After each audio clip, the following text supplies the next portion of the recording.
नमस्कार, सुस्वागतम दर्शकों जी। मैं बीएन फिर एक बार आप लोगों का साथ। रूस प्रधानमंत्री नरेंद्र मोदी की मॉस्को की बेहद अहम यात्रा को लेकर बहुत उत्सुक है। वो इस यात्रा को रूस और भारत के संबंधों के लिए अति महत्वपूर्ण मानता है। रूस के राष्ट्रपति के आधिकारिक आवास और कार्यालय क्रेमलिन के प्रवक्ता दिमित्री पेस्कोव ने शनिवार को ये बात कही। पेस्कोव ने यह भी दावा किया कि पश्चिमी देश इस यात्रा को ईर्ष्या से देख रहा है।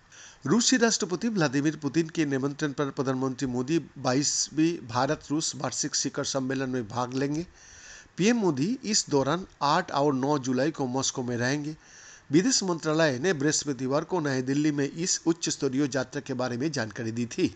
मंत्रालय की ओर से कहा गया है कि इस यात्रा से दोनों नेता दोनों देशों का बीच बहुआयामी संबंधों को संपूर्ण समीक्षा करेंगे, साथ ही आपसी हितों की समकालीन क्षेत्रीय और वैश्विक मुद्दे पर विचार विमर्श करेंगे। क्रेमलिन के प्रवक्ता पेस्कोव ने रूस की सरकारी टेलीविजन बीजीटीआरके को दिए एक साक्षात्कार में कहा कि मॉस्को में दोनों नेता अन्य कार्यक्रमों को अलावा अनौपचारिक बातचीत भी करेंगे। उन्होंने कहा कि जाहिर है कि अगर इसे अति व्यस्त ना भी कहा जाए तो भी एजेंडा व्यापक होगा।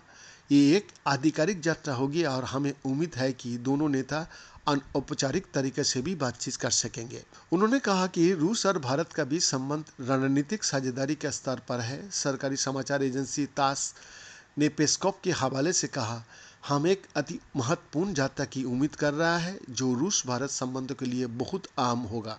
पेस्कोव ने इस बात पर भी जोर दिया कि पश्चिमी देश प्रधानमंत्री मोदी की आगामी रूस यात्रा पर करीब से और ईर्ष्या से नजर रख रहा है।